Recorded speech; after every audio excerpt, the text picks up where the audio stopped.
Gracias por continuar con nosotros esta tarde de viernes 28 de enero. Vámonos de lleno a nuestra mesa de análisis. Vidal Romero, profesor del Departamento de Ciencia Política del ITAM. Muy buena tarde, gracias por estar con nosotros. Muy buenas tardes, con mucho gusto. Y también está con nosotros Jonathan Maza, profesor del Departamento de Relaciones Internacionales y Ciencia Política de la Universidad de las Américas Puebla y experto en seguridad nacional. ¿Qué tal? ¿Cómo estás, Jonathan?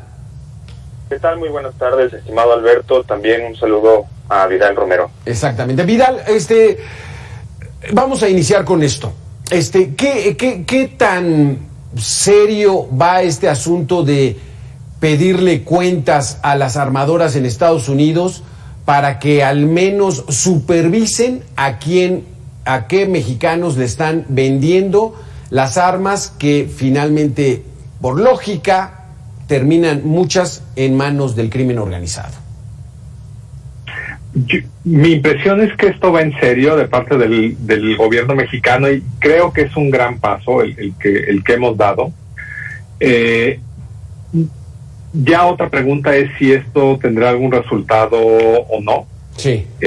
Pero creo que la lógica del gobierno mexicano es la correcta en este sentido, es decir, ir al origen del problema en los Estados Unidos, que es limitar o al menos regular de forma más estricta la venta de estas armas.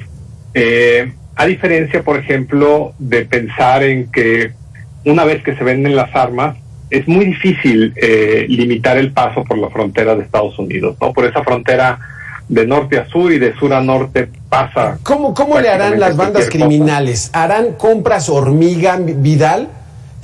O piden lotes más o menos moderados para que no levantar las sospechas. ¿Cómo se le hace? Porque las armadoras, si hay alguien que les está haciendo ahí compras pequeñitas, pues ¿cómo podrían ellos saber hacia dónde van estas armas? Mira, de la información que hay parece que es un proceso así muy adaptivo y muchas formas de hacerlo, ¿no? Es decir, no es necesariamente que los carteles estén comprando directamente las armas, sino que hay, pues literalmente, prestanombres que en Estados Unidos son los que están comprando estas armas, es decir, ciudadanos, entre comillas, legítimos, que luego las mandan a México, ¿no? Esa es una forma. La otra es ciudadanos americanos que han visto la oportunidad de este negocio y están traficando las armas que luego son vendidas ya en territorio mexicano bajo encargo, ¿no? Sí, exactamente. Sí es complicado el asunto, Jonathan Maza, porque ahí también la responsabilidad del gobierno mexicano estaría en la porosidad que hay en las fronteras. Todo pasa. Sí, es totalmente atinado lo que comentas, porque también algo que hay que decir, es muy importante mencionar, es que las mismas vías y las mismas rutas del tráfico de droga son una carretera, una autopista de doble vía, es decir, también por ahí se trafican las armas. Entonces es muy importante que a la par de que el Estado mexicano haya desplegado esta estrategia de litigio estratégico en relación con las compañías armadoras de la industria armamentista estadounidense, también el asunto de las fronteras y de la regulación es un asunto que no solamente le compete a México, por supuesto, sino también en la cooperación que están manteniendo ahora con el relanzamiento de esta cooperación en materia de seguridad de Estados Unidos y México. Y es en gran parte también otro de los pasos que se deben de dar, porque ya la frontera también y los asuntos fronterizos pues son un asunto tanto de seguridad nacional como de seguridad interior de ambos países. Exactamente. Vidal Romero, entonces tú en general ves bien esta iniciativa. Aquí entonces la pregunta que tú mismo te hacías, ¿prosperará? Veo difícil que prospere en términos de lo que está solicitando el gobierno americano. Mi impresión es que esto va a llegar a una resolución favorable, pero con menos regulaciones de las que está pidiendo el gobierno mexicano. Es decir, lo que pide el gobierno mexicano hace muy costoso para los fabricantes de armas en términos de negocio, ¿no? Entonces difícilmente va a ser, digamos, el pastel completo, pero sí algo muy importante que sí va a ganar el gobierno mexicano es ya poner el tema en la mesa, que es algo que no habíamos sido capaces en el pasado, ¿no? Por múltiples razones. Jonathan, ¿cuál es tu opinión al respecto? ¿Lo ves optimista este tema o quedará empantanado? ¿Cómo lo ves? Pues desde el punto de vista político, también como una estrategia por parte del Estado mexicano y especialmente de la Cancillería mexicana, me parece que también es un gesto hacia la administración de Joe Biden, del presidente de Estados Unidos, porque también en la agenda, digamos, de su gobierno se encuentra el tema de la regulación o de implementar medidas para evitar la violencia armada que está sucediendo también en Estados Unidos. De esta manera también creo que de alguna manera podrá tener repercusión en esa cooperación, pero en detener el flujo constante de armas hacia México creo que no tendrá un gran impacto, y en ese sentido tendrá que velar el Estado mexicano también por lo que habíamos comentado hace unos momentos de las fronteras, del control fronterizo, también el combate a la corrupción en ese sentido. Y bueno, me parece que también es fundamental que esta estrategia no solamente vaya acompañada por un litigio estratégico, sino en el marco de la cooperación, en el relanzamiento de esta iniciativa que sustituye a la iniciativa Mérida, que es el entendimiento bicentenario, se ha puesto sobre la mesa, y eso también hace que el esquema de cooperación con Estados Unidos y México pase a ser más de un enfoque de corresponsabilidad y ya no de un asistencialismo en el ámbito de seguridad. Pero esta corresponsabilidad, Vidal Romero, pende de un hilo, porque ocurrieron asesinatos de ciudadanos canadienses en Quintana Roo. Parece que participan agentes del FBI, de la DEA en la investigación. El presidente hoy pide información. ¿Cómo compaginar algo que se ha intentado hacer desde hace muchos años, Vidal Romero? Bien, es muy complicado. Es decir, la relación siempre ha sido con múltiples aristas y espinas y problemas, ¿no? Y surgen eventos como este que acabas de mencionar que pues complican todo, al menos en el corto plazo. Pero yo creo que sí hemos dado un buen primer paso en este sentido. Y también creo que es un tema que el gobierno mexicano no va a soltar, porque es un tema que es políticamente rentable dentro de México, y como ya mencionó Jonathan, también en Estados Unidos hay rendimientos de esto, sobre todo para el gobierno demócrata, ¿no? Entonces, pensémoslo a largo plazo, ¿no? Es decir, o a mediano plazo, ¿no? Esto es como un primer paso en ese sentido, y digamos, supongo que terminamos con el tráfico de armas. Bueno, todavía tenemos todas las que ya están en el territorio, que ese es otro gran problema, ¿no? Sí, exactamente. Jonathan, la situación, dice Vidal, que a lo mejor hay rentabilidad política para el Partido Demócrata. ¿No podría ser al contrario? Porque los republicanos son defensores del armamentismo que hay en los Estados Unidos. Y entonces empezar a frenarlos, pues a lo mejor le abre la puerta a los conservadores radicales para que digan, el gobierno demócrata no funciona, que regresen los republicanos. ¿Cómo lo ves? Sin duda es un tema complicado también en materia de política doméstica para los Estados Unidos y en especial para la administración de Joe Biden. Sin embargo, hay una alta polarización en la sociedad. Sí, efectivamente, las empresas, los gigantes de la industria armamentista tienen grandes lobistas y cabilderos, pero también hay grandes exigencias sociales, y lo hemos visto en los años recientes, sobre todo con esta división social que existe en Estados Unidos, en materia, sobre todo, peculiarmente en materia de violencia armada, los tiroteos que se han sucedido en algunos estados y ciudades importantes, y entonces el debate sí es un debate que se está dando en la arena pública, y que más allá quizás de dar solamente rendimientos para un lado o para el otro, es un asunto fundamental para el futuro político y la estabilidad interior de los Estados Unidos, y que tarde o temprano lo estarán dando. Y creo que la agenda del Partido Demócrata, y en este caso encabezado por el presidente Biden, pues están dando o tratando de dar esa batalla en materia de pues reducir los índices de violencia armada dentro de su país, y de lo que necesitan es también de la cooperación de México, porque también está vinculado de alguna manera esa agenda bilateral en materia de tráfico de armas de las que vienen de Estados Unidos hacia México.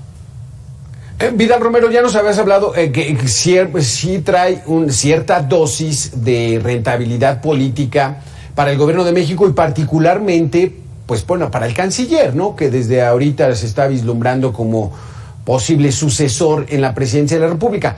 ¿Qué podría ser benéfico para México, aunque se ganara poco en este litigio? ¿Cuál sería lo que podríamos considerar como un punto a favor del gobierno de México en este litigio? Mira, yo veo que casi sea cual sea el resultado, va a haber beneficios para el gobierno mexicano. Si el gobierno mexicano pierde el litigio, va a poder decir, bueno, miren, estamos haciendo lo que podemos, pero el gobierno americano o los jueces americanos no quieren que se haga nada en México, y entonces nos enredamos en la bandera y pues no es nuestra culpa lo que está pasando acá, ¿no? Es culpa de ellos que no nos ayudan, ¿no? Si hay alguna ganancia en términos de regulación, bueno, esto es algo para presumir y con buena razón, ¿no? Estamos haciendo algo, y miren, hicimos algo que ningún gobierno antes había ni siquiera intentado. Exactamente. Jonathan Massa, ¿cómo ves esta situación? ¿Está bien en el momento oportuno, digamos, para el canciller una solicitud de estas? Y dice Vidal Romero, se gane o se pierda, pues al menos en su imagen sale victorioso. ¿Cómo lo ves? Coincido con Vidal, y también quisiera agregar que sí llega en un momento clave, tanto para el país, tanto para el relanzamiento de esta sociedad que tiene México con Estados Unidos, y por supuesto el relanzamiento lo está encabezando el canciller Ebrard, que tiene pues ya una anunciada, por supuesto, intención de competir por la elección a presidente de la República en el 2024, y por supuesto él está tomando la batuta en materia de seguridad nacional. La Cancillería, en este caso, está siendo la entidad clave dentro del gobierno federal para articular los esfuerzos en materia de cooperación y seguridad nacional con los Estados Unidos, y eso no solamente pone de manifiesto el papel relevante del canciller hacia la política exterior, sino también lo pone en un rol fundamental para un asunto clave que ha sido para México en las últimas décadas, que es el problema de la inseguridad, los problemas de violencia armada también que tenemos en México. Así que no solamente tendrá, yo creo que un papel relevante en esto, sino que también le prestará obviamente el foco, la atención, los medios de comunicación para estar participando en un tema tan sensible también para la población mexicana. Vidal Romero, por último, el espíritu de esta iniciativa que está teniendo el gobierno de México para litigar con la industria armamentista en los Estados Unidos, ¿podría tener efectos en la disminución de los homicidios en el país? En el corto plazo, no.